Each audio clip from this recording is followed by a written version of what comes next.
Tá legal. Gente, muito boa tarde a todos. Tudo bem com vocês? Hoje nós estamos aí, tem mais dois para chegar aí, vamos esperar um minutinho. Nós estamos hoje num primeira vez que a Bienal de Profissões ocorre de maneira remota, né? E é com muita alegria, muita satisfação que a gente está recebendo aqui duas ex-alunas maravilhosas aqui do colégio, a Marina Lunardi, que se formou em 2006, e a Camila Milani, que se formou em 2008.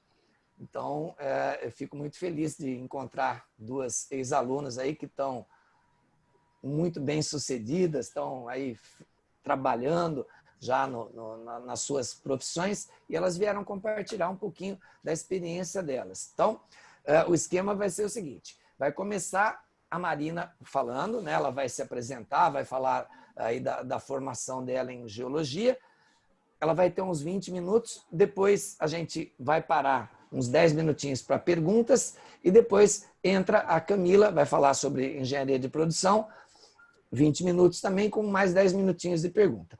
Beleza, gente? Como nós estamos num grupo aí bem tranquilo, qualquer coisa, vocês vão mandando as perguntas e interajam à vontade. Eu tenho certeza que vocês vão ter aí muitas experiências boas e vocês vão ter referências ótimas, que são duas ex-alunas aí do colégio que eu tenho muito carinho e lembro com muita saudade dessas meninas aí. Então, vai começar a falar com vocês a Marina Lunardi, que é geóloga. Marina, fique à vontade, querida.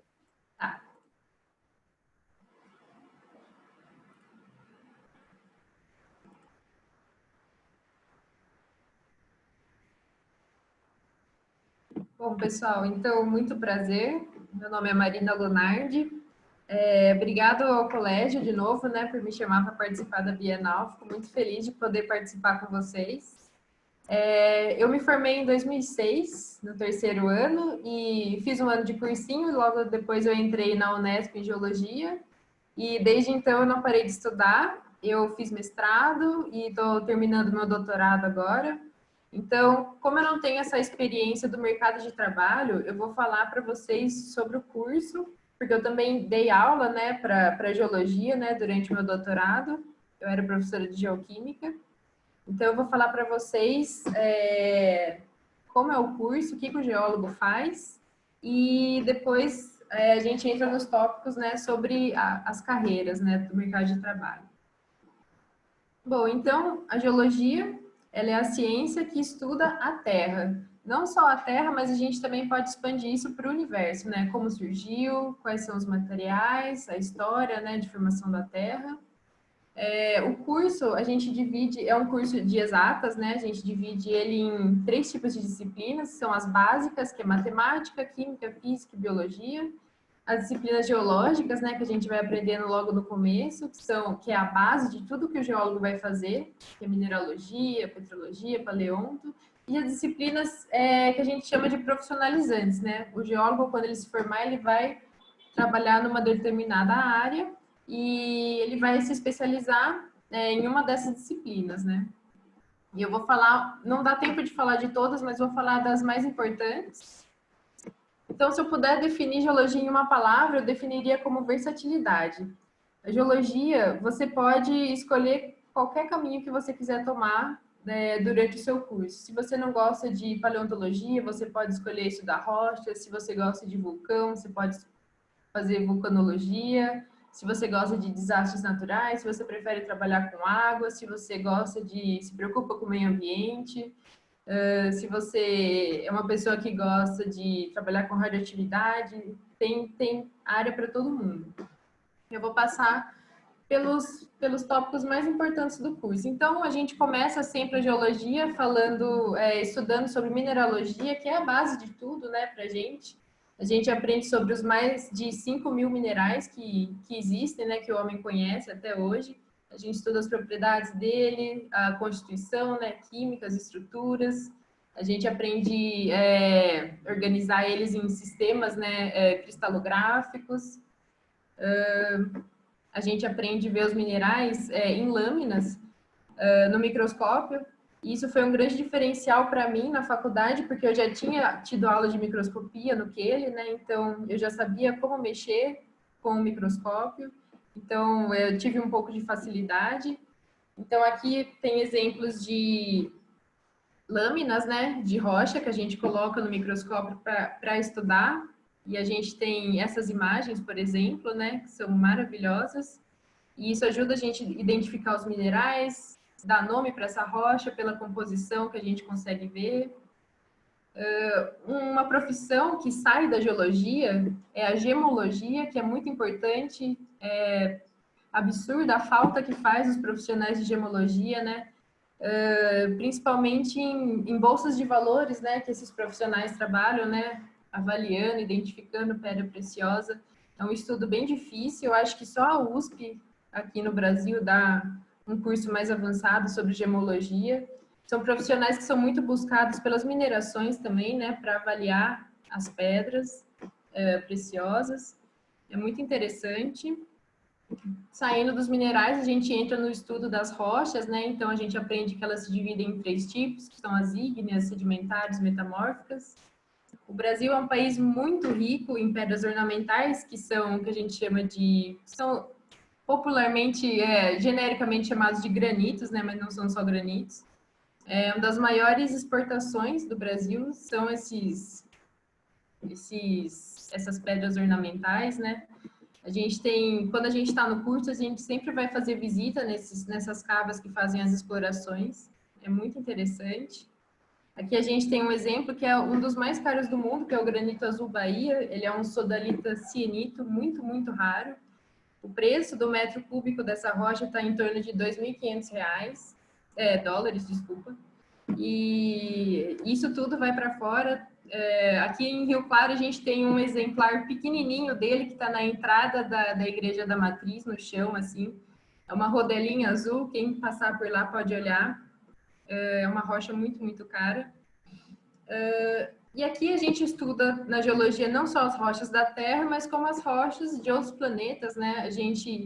Todas as rochas que vieram da Lua tem que passar por geólogos para fazer os estudos, né? Para saber a formação da Lua, como que ela foi gerada. As rochas de Marte também, que o Mars Rovers coleta, são os geólogos da NASA que estudam. Os meteoritos, como esse aqui, que o moço está segurando na foto, né? São exemplares que ajudam a gente a entender como surgiu a Terra, qual a composição inicial, como foi feita essa diferenciação química ao longo do tempo, até chegar no que a gente tem da Terra hoje.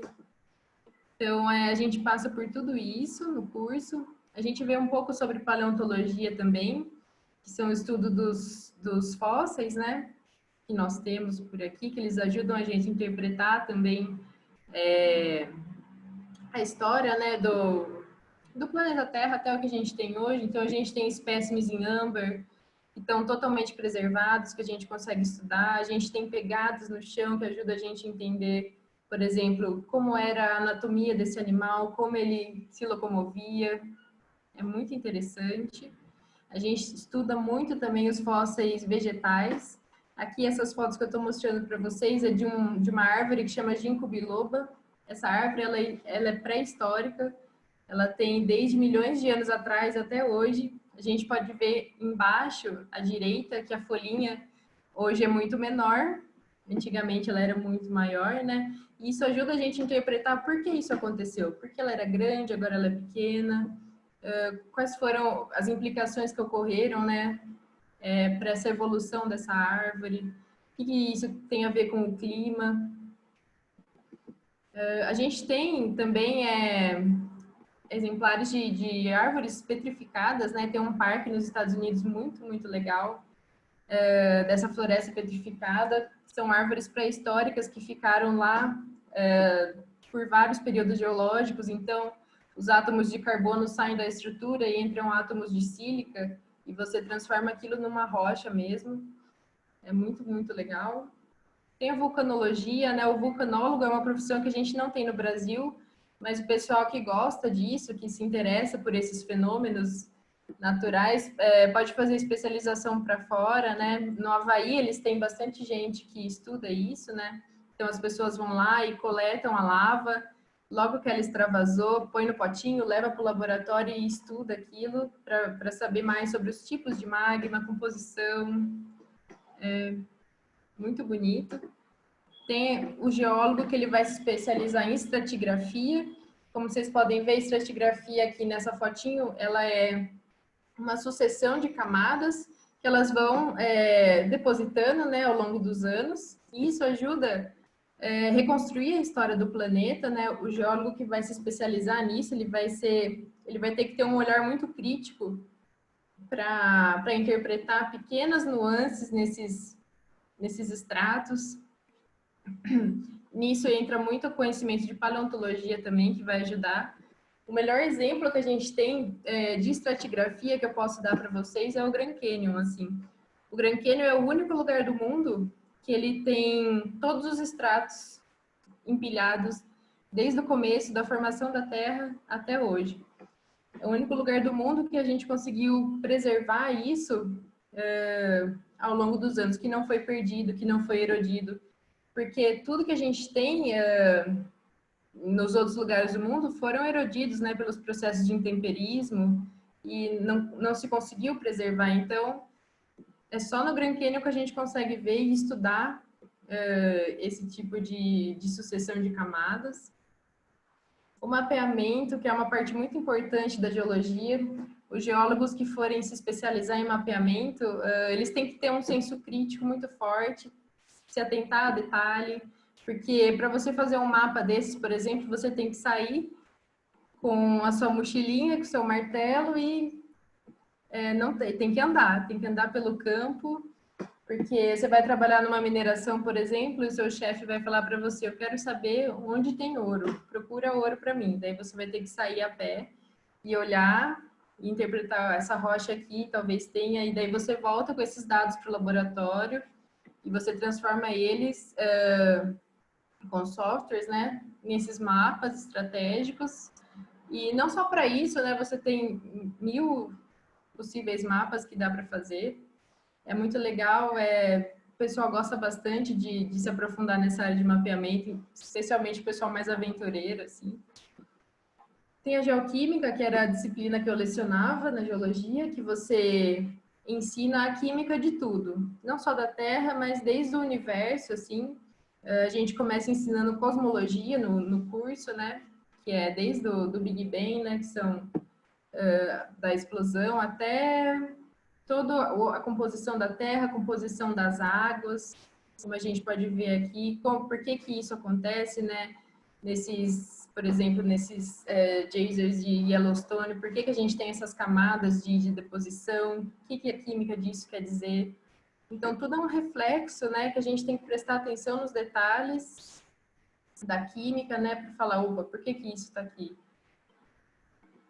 A gente tem a geofísica também. A geofísica é uma das áreas que mais demanda geólogos, ela é muito, muito, muito importante. O que é a geofísica? É aplicar propriedades físicas no planeta Terra, então propagação de ondas, magnetismo. É por causa da geofísica que a gente sabe que a Terra é dividida em camadas, né? A gente tem o manto, núcleo externo, núcleo interno, qual que é sólido, qual que é líquido.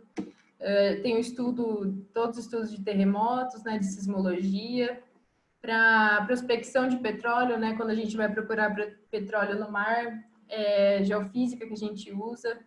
Então, quem gosta, assim, é uma profissão muito requisitada.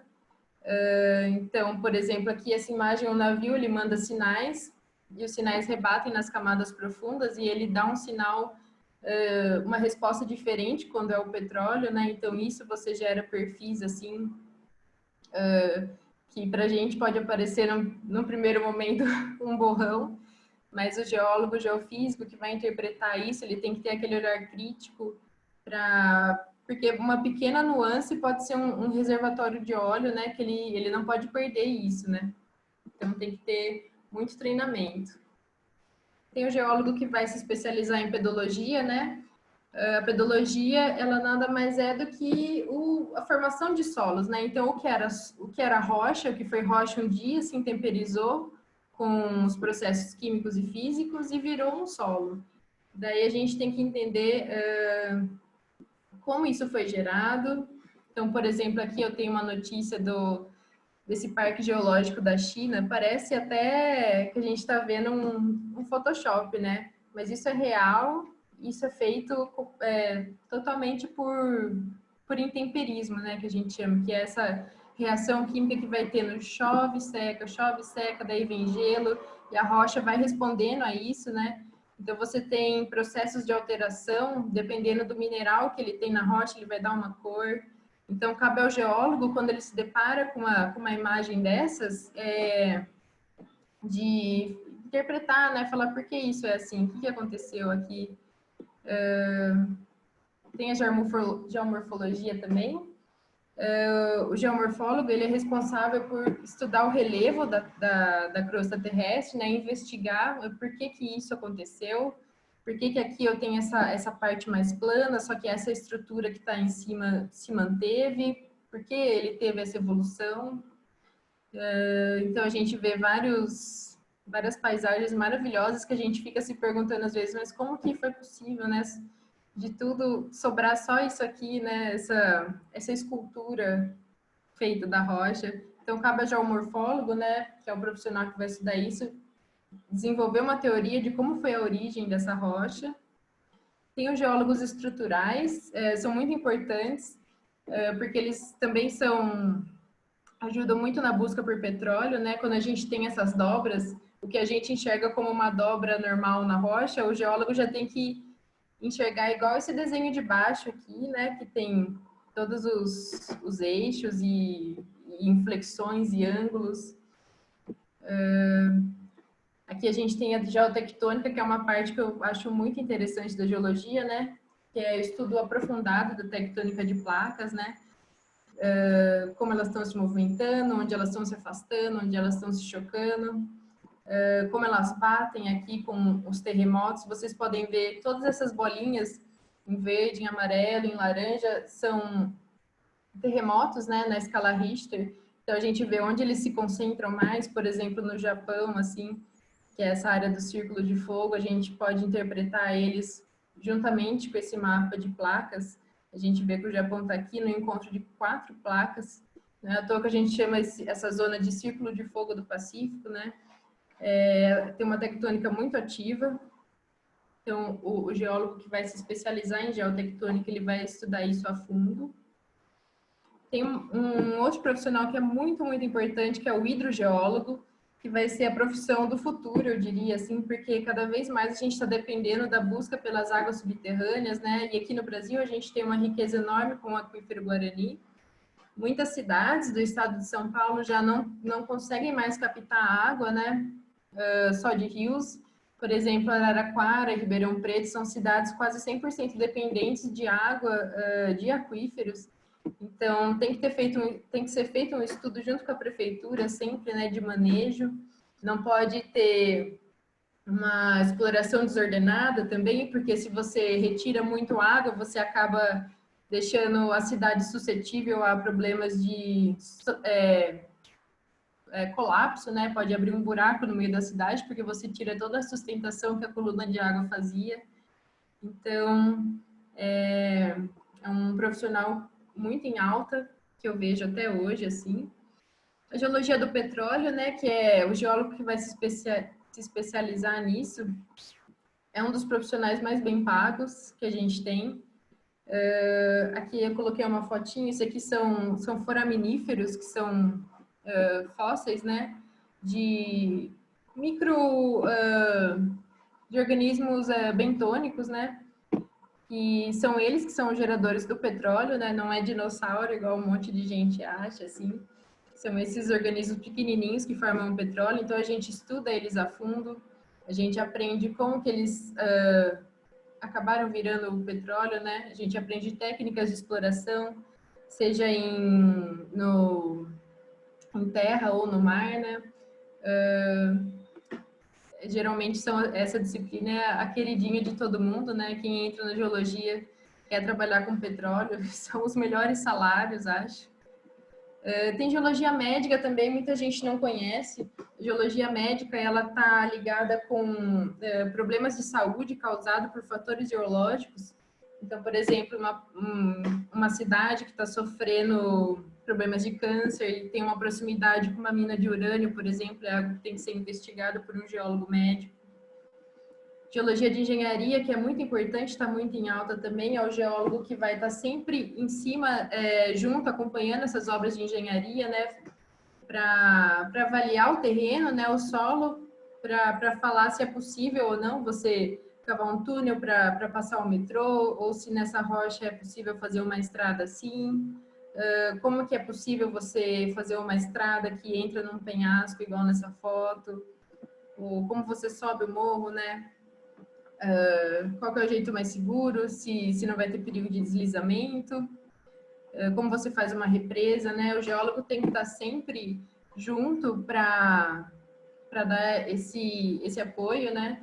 Muita gente reclama, eu vejo, do preço do pedágio, né? Em várias estradas. Geralmente, os preços mais caros são de estradas que precisam de muita manutenção, porque você tem uma camada de rocha por baixo que ela se desagrega muito fácil e você acaba tendo que consertar o asfalto mais vezes, então o preço que você coloca tem muito a ver com isso, né, do pedágio. Planejamento urbano, né, o geólogo trabalha direto com a prefeitura e com a defesa civil em prevenção de desastres, né, deslizamentos, todas essas coisas que precisam ser evitadas. E a geologia econômica, né, que é essa exploração pelos recursos minerais que a gente tem, o Brasil é riquíssimo em recursos minerais, e como é um país muito grande, a gente não tem um conhecimento total disso, né? Falta muito dado e falta muito profissional, né? Acaba vindo gente de fora para fazer esse papel aqui. Então, o que eu avaliaria como perfil de um bom profissional é um aluno que tem um senso investigativo, que observa muito, porque quando você estiver no campo, é isso que vai ser a diferença entre a vitória e a derrota para você. A sua curiosidade, o seu olhar crítico, assim, que vai te ajudar, né? Porque às vezes o negócio está no detalhe.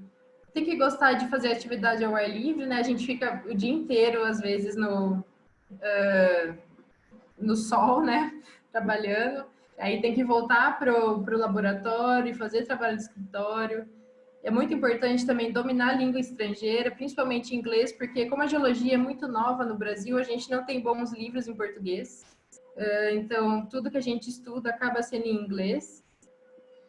Os cursos no Brasil, eu trouxe alguns aqui. A gente tem 32 cursos de geologia e 3 de engenharia geológica, né? As faculdades que eu coloquei em vermelho são as particulares. Como tem só 32 cursos de geologia, vocês podem imaginar o quanto esse profissional é escasso no Brasil. A gente forma muito pouco geólogo, por isso tem que vir muita gente de fora. E salário, né, para quem tiver curiosidade, eu peguei um dado de julho agora, um geólogo que trabalha 41 horas mensais, né, ele tem uma média salarial de R$ 8.800, o piso salarial em torno de 8 mil, podendo chegar até 19 mil no teto, né, então é um bom valor de salário. O mercado de trabalho esse ano tinha começado muito bem, eu tirei 2 notícias aqui, uma de janeiro, falando que as profissões em alta desse ano seriam geólogo e geofísico, né? E aqui, essa outra de dezembro de 2009, falando que o setor de óleo e gás ia voltar a contratar. Então, a gente tinha uma previsão muito otimista para a geologia, mas devido à pandemia do coronavírus, né, tudo parou. Então, agora, no momento, é um profissional que está com uma baixa demanda, porque quando a economia não vai bem, não tem exploração. A gente teve uma queda de 15% nas contratações. Então, o que eu posso falar para vocês que está em alta agora é hidrogeologia, porque a gente sempre vai precisar de água. Geologia ambiental, porque a gente tem que pensar cada vez mais nos impactos ambientais que a gente está causando para o meio ambiente. E embaixo, petróleo e gás, geologia de engenharia e mineração, todas essas, de uma forma ou de outra, afetadas pela queda das economias globais, né? De um jeito global. É isso, gente. Muito obrigada.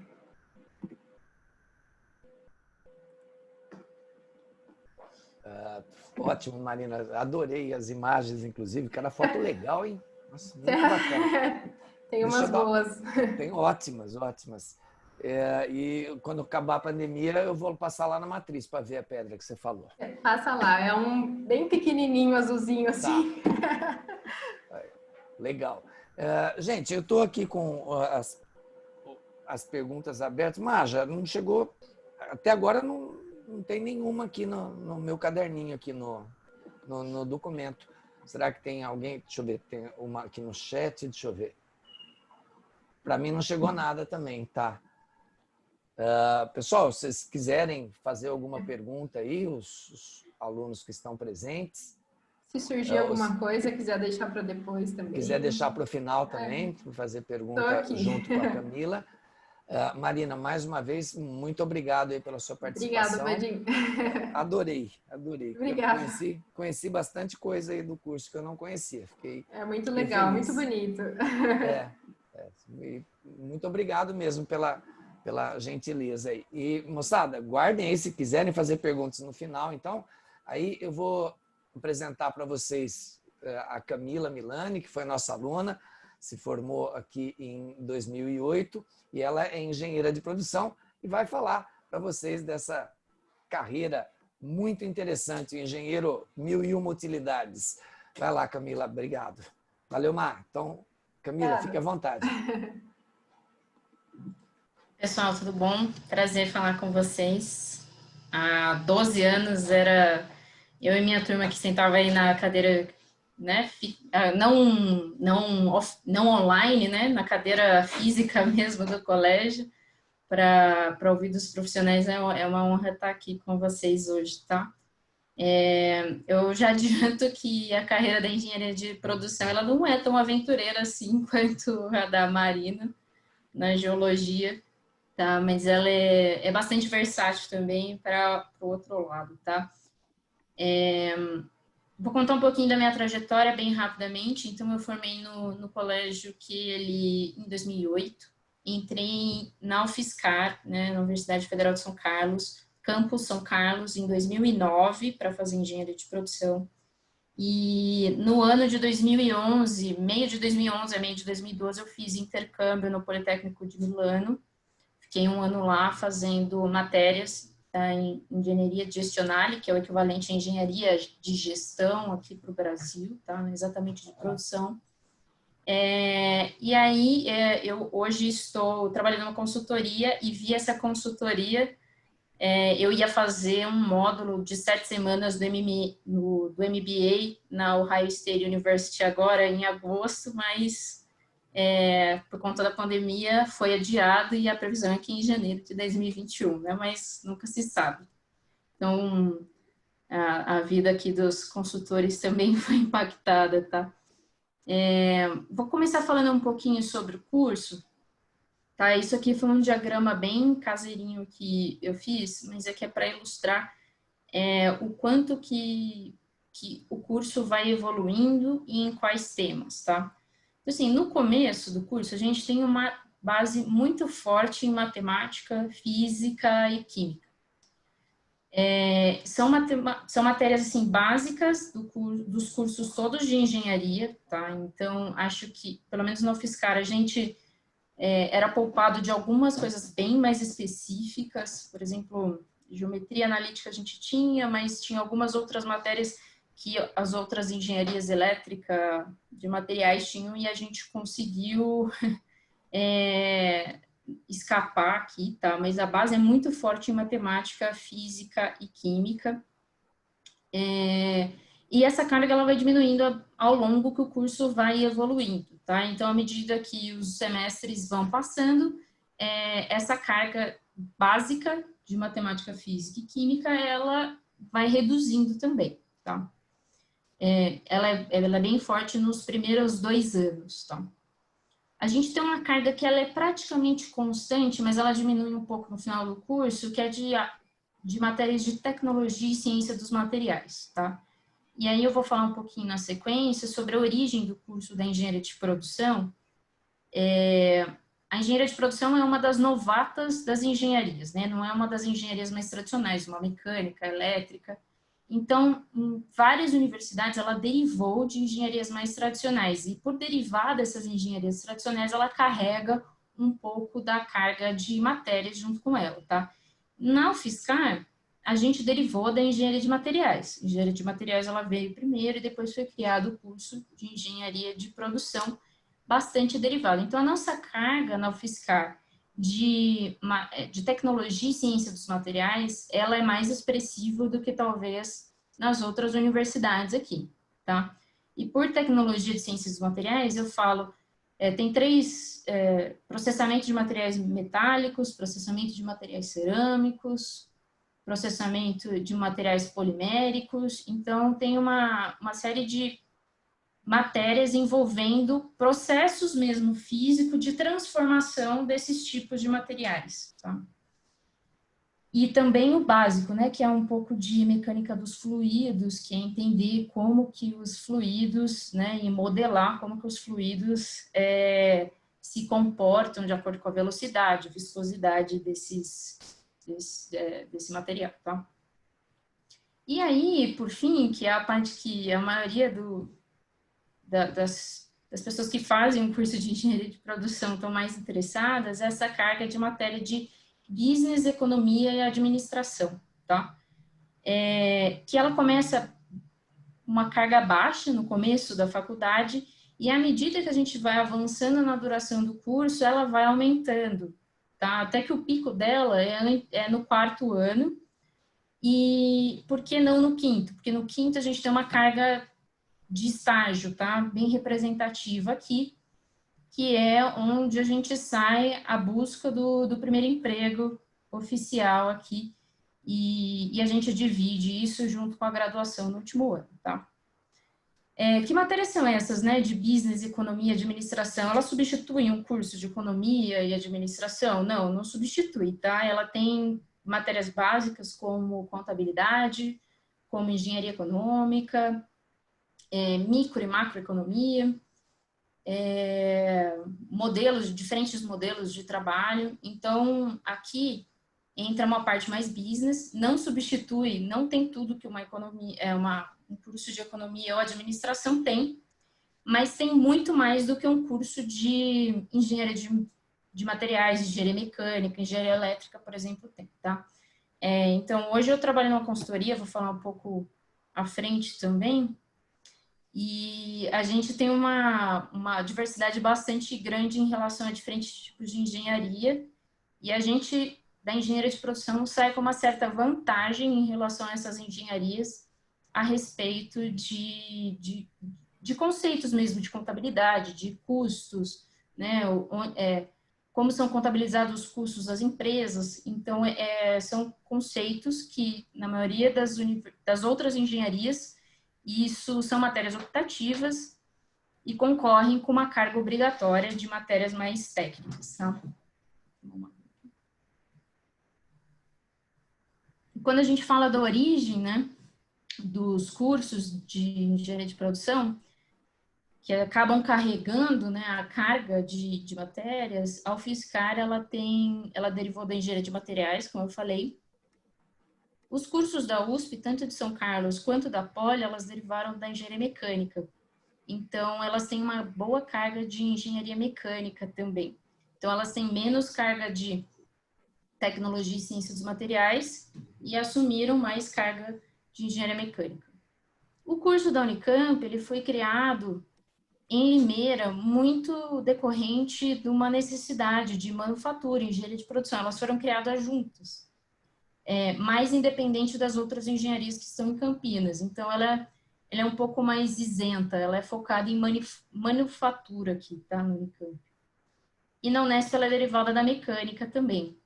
Então, acho que quando vocês forem escolher as universidades, né, eu acho que é legal levar em consideração, porque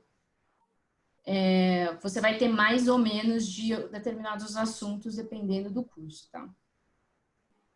E aí, é uma engenharia, como o Badim falou, de 1001 utilidades, né? Então, assim, eu coloquei alguns caminhos de carreira aqui, que podem ser opções. Então, e eu falo por colegas mesmo que estudaram comigo, então, que seguiram esses caminhos, né? Então, tem muito da carreira acadêmica também. Vou arriscar aqui e falar que menos de 5% hoje dos meus amigos escolheram a carreira acadêmica assim que saíram da faculdade. Alguns escolheram direto, porque tinha uma vocação muito grande para ser professor, tinha essa vontade de lecionar, uma vocação muito grande para pesquisa, e muitos começaram a carreira acadêmica ao longo, né? Primeiro foram para o mercado de trabalho e aí depois sentiram necessidade ou vontade de estudar e se especializar e voltaram para a carreira acadêmica, tá? Para engenharia de produção, eu acho muito saudável começar no mercado antes da carreira acadêmica, né? Então, eu tinha professores que tiveram as duas trilhas de carreira, né, as duas opções, e aqueles que vieram no mercado tinham mais bagagem, digamos assim, para colocar a realidade para quem não queria seguir a carreira acadêmica, né, para quem queria seguir todos esses outros caminhos, tá? A gente também tem uma carreira bastante comum, ir para indústrias ou para construção civil, então, aqui muito voltado, quando a gente fala de indústria, para o gerenciamento do chão de fábrica, gerenciamento da produção, planejamento e controle da produção ali de bens e materiais, tá? Ou da construção civil, que é planejamento e produção da obra, né? Que é um processo bem complexo, enquanto o engenheiro civil, ele vai estar focado ali em garantir que está tudo dentro da especificação técnica. O engenheiro de produção, ele pode gerenciar a obra e garantir que os materiais chegam no período correto, que estão sendo estocados da maneira correta, né, que não vai ter nenhuma ruptura de estoque. Então, também é bastante usual, e tanto para a indústria quanto para a construção civil. Outra carreira bastante procurada, e na minha época estava em alta, inclusive eu fui nesse caminho e estou até hoje, é o de consultoria, tá?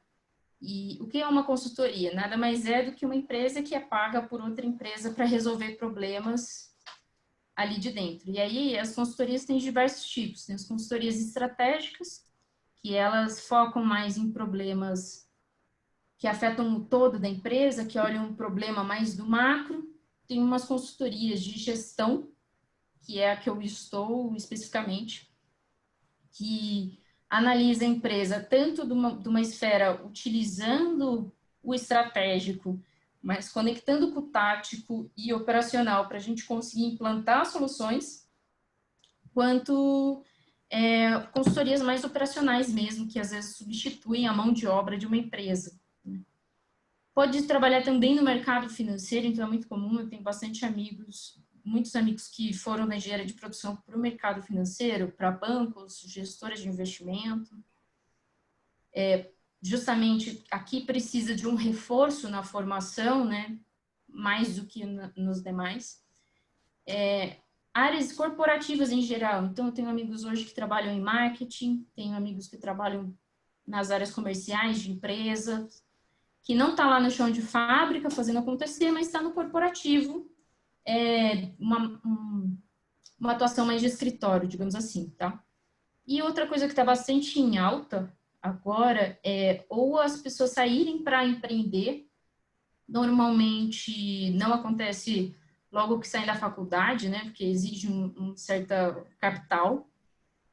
Muitos amigos meus trabalharam no mercado, também aprenderam bastante trabalhando no mercado e foram resolver abrir suas próprias empresas, abrir suas startups ou trabalhar em startups, tá? Então, é uma carreira que é muito versátil e você pode trabalhar em diversos setores diferentes, conhecer uma empresa inteira e depois aplicar isso num próprio negócio, num negócio de alguém que está começando, como é uma startup, tá?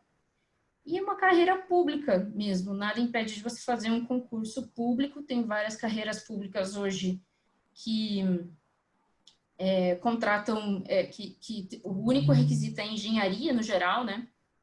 Então, tem uma gama bastante grande, ou o terceiro setor mesmo, trabalhar em ONGs. Hoje a gente tem uma certa diversidade maior do que também tinha antigamente no terceiro setor. Então, você tem fundações como a Fundação Lehman, que trabalha para incentivar iniciativas na educação e melhorar a educação do Brasil. Então, tenho bastante amigo, bastante não, mas eu tenho alguns amigos que trabalham nessas fundações do terceiro setor, tá?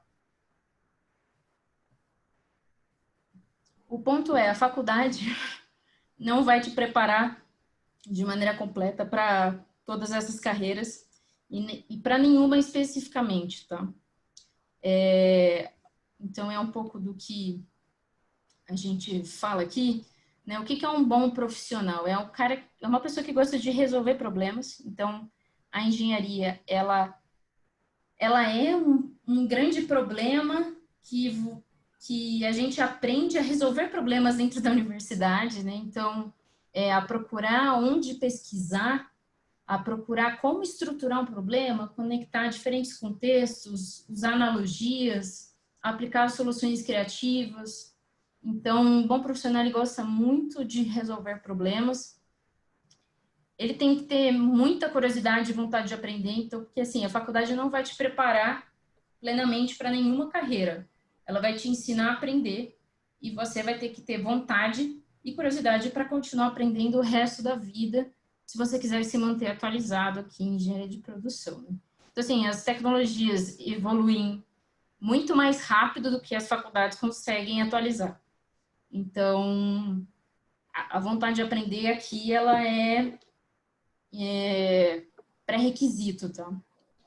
Precisa ser uma pessoa bem analítica, que vai conseguir usar dados para as análises, para gerar análises e para usar essas análises para tomada de decisão, né? Tá bastante em alta o uso de dados, data analytics, machine learning, temas que talvez vocês estejam ouvindo, que é o uso de dados para você entender comportamentos do passado, simular comportamentos do futuro e tomar decisões com base nesses dados, tá? Então, não existe hoje engenheiro que não tenha que usar dados aqui para gerar as análises e tomada de decisão, tá?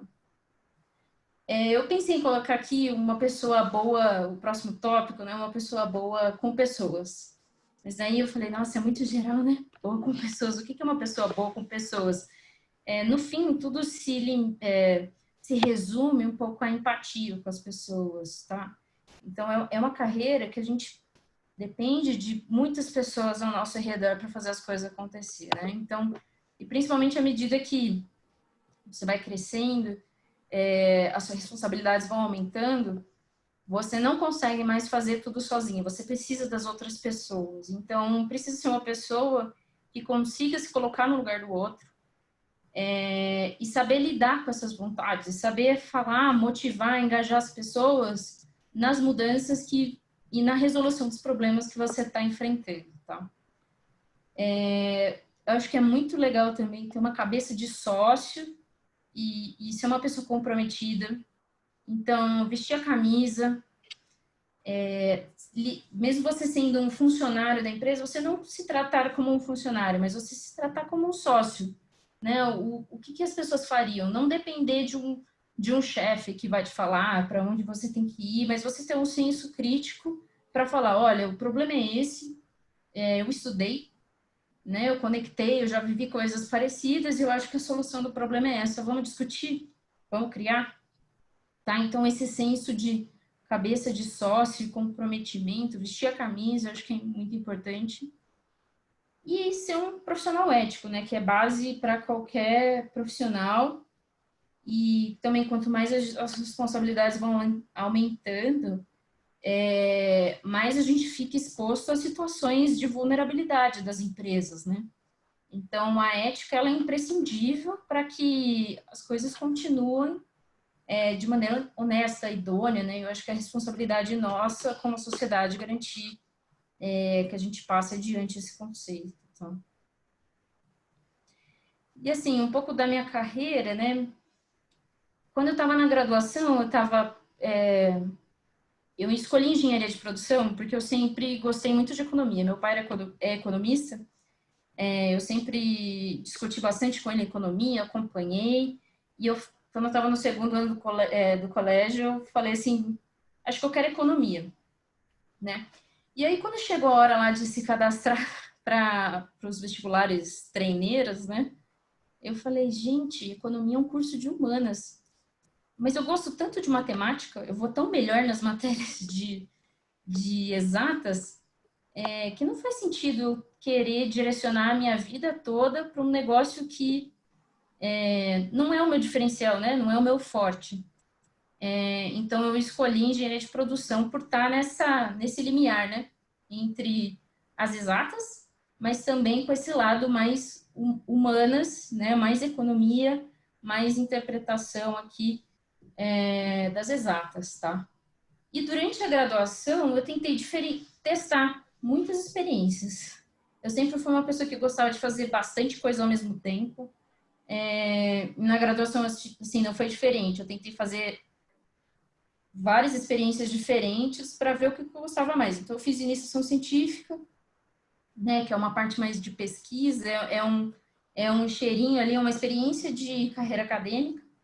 Eu fui do centro acadêmico também, que te dá uma bagagem de relação com a universidade. Eu fiz intercâmbio, e no intercâmbio eu tentei puxar matérias mais de business, que era o que eu mais curtia e mais tinha dificuldade de achar na UFSCar, e lá em Milão eu consegui puxar mais matérias. E assim, tem diversas experiências que a faculdade proporciona, sabe? Tem empresa júnior que vai simular uma consultoria antes mesmo de você sair da universidade. Tem participação em bateria, em coisas mais artísticas. Então, assim, se eu tivesse que dar um conselho, é usar a graduação para testar mesmo, para aproveitar tudo que a faculdade pode te oferecer. No estágio, o meu foco foi aprender. Eu queria maximizar meu aprendizado e eu achei que a consultoria fosse me trazer isso, né? Porque a consultoria está cada hora numa empresa diferente, temas diferentes, né? Uma hora você está vendo atividades de processos de back-office, processo do comercial, processos de logística, processos industriais. Então, cada hora você está num tema diferente, numa empresa diferente, que está num setor diferente. Então, eu gostaria de fazer... Eu fui procurar estágio em consultoria justamente para maximizar meu aprendizado. E a Visagio, que é a consultoria que eu trabalho até hoje, que foi onde eu comecei meu estágio, ela tinha um diferencial em relação às outras, que era uma universidade corporativa. Tipo, a consultoria que assume que, né, o profissional não vai ser achado pronto da universidade, não vai mesmo, e tem uma série de cursos que ela dá internamente para capacitar os consultores, né, desde trilhas básicas, como usar um PowerPoint, como fazer como usar o Excel, um VBA, até coisas mais aprofundadas, como, por exemplo, como fazer um machine learning. Também, tudo isso a nossa universidade corporativa, dentro dessa consultoria, me proporcionou. Então, a minha decisão foi muito baseada em aprender mais.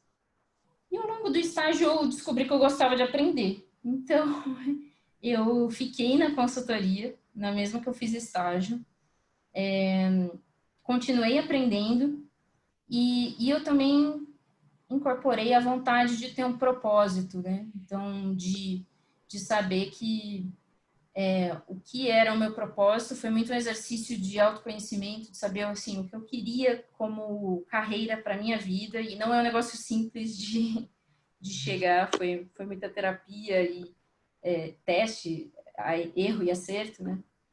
E casar isso com o que a Visagio, o que essa consultoria ela me permitia, né? O que ela tinha de propósito. Então, quando esse casamento aconteceu, deu muito certo. Eu estou há 7 anos na consultoria e, assim, eu coloquei aqui o que eu mais gosto, que é autonomia e protagonismo. E, assim, hoje eu estou satisfeita, estou feliz, mas também não sei o que o futuro me espera, né? Eu gosto de aprender. Então, se eu sentir que eu estou caindo numa zona de conforto, que eu não estou conseguindo aprender com tanta velocidade quanto aprendia antes, nada impede também de trocar de carreira, né? Uma carreira versátil, como a gente estava falando anteriormente. E aí, está acabando o tempo aqui também, eu pensei em algumas mensagens finais que eu pensei, o que a Camila de 17 anos gostaria ou precisaria ter ouvido quando eu estava aí no lugar de vocês, né? Eu acho que algumas mensagens, por exemplo, independente da carreira, a gente precisa ser feliz durante a jornada, né? Então, a vida, depois do ensino médio, ela só fica cada vez menos previsível, né? Acho que o ensino médio é o lugar que a gente está mais protegido, período da escola como um todo, né? E depois as coisas passam a ser muito menos lineares. A gente tem frustração, a gente tem adversidades, então acho que ser feliz durante a jornada, mesmo com a frustração, mesmo com a dificuldade, mesmo com a carga de trabalho, temos um monte de surpresas felizes também, conexões que a gente faz, amigos do trabalho, mas eu acho que é muito importante, né? Não ficar pensando, quando eu conseguir uma promoção, eu vou ser feliz. Quando eu conseguir um intercâmbio, eu vou ser feliz. Quando eu me formar, eu vou ser feliz, né? Mas aproveitar essa jornada. A vida é feita também de tomar riscos controlados. A gente não vai conseguir controlar todos os riscos que a gente toma. E se a gente estiver controlando todos eles, a gente não está evoluindo na velocidade de poder evoluir. Mas isso não impede que a gente também faça o dever de casa, estude e tenha mais base para tomar as nossas decisões, tá? Uma coisa, acho que também é um pouco clichê, mas uma coisa que eu aprendi durante a vida foi que, durante essa carreira, né? Hoje eu tenho 30 anos, ainda tem muita coisa, mas que 99% é transpiração e 1% é talento. Assim, arrisco dizer que praticamente tudo em que as pessoas são boas, elas são boas porque elas estudaram, elas se dedicaram e aprenderam, tá? Ninguém nasce pronto. Então, é um trabalho de se esforçar bastante aqui para estudar e aprender.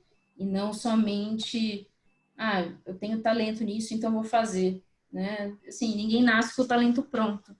Então,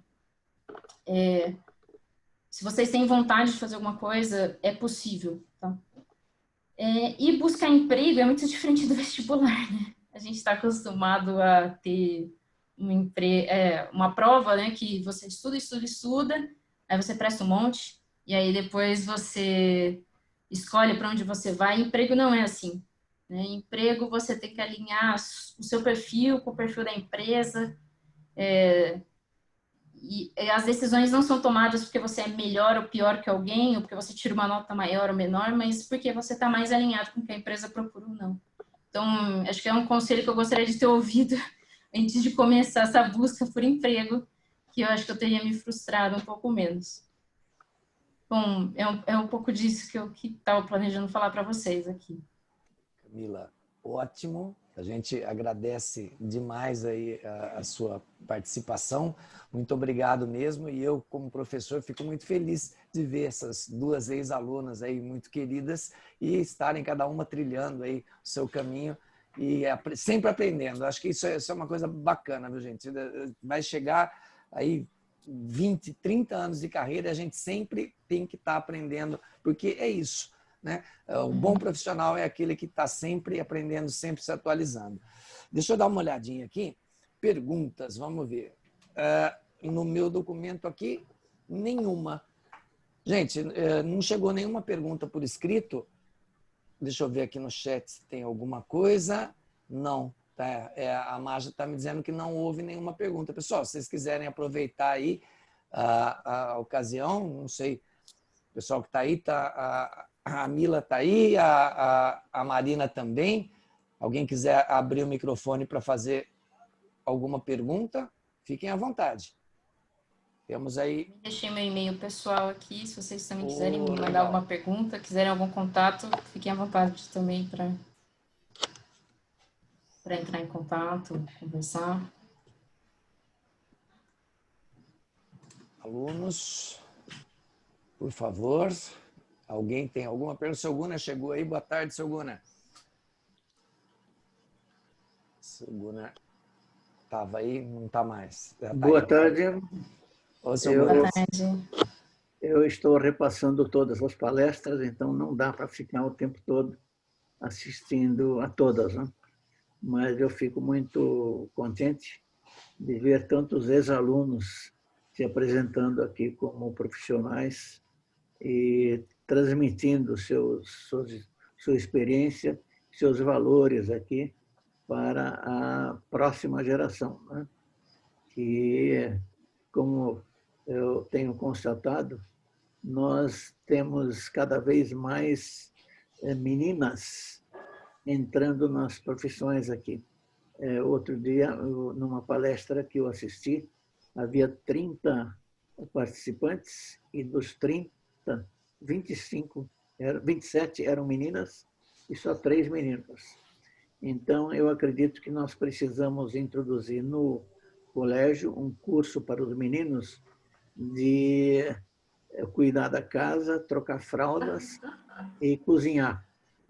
Porque eu acho que, bobeando, é isso que vai ser o futuro da turma aí.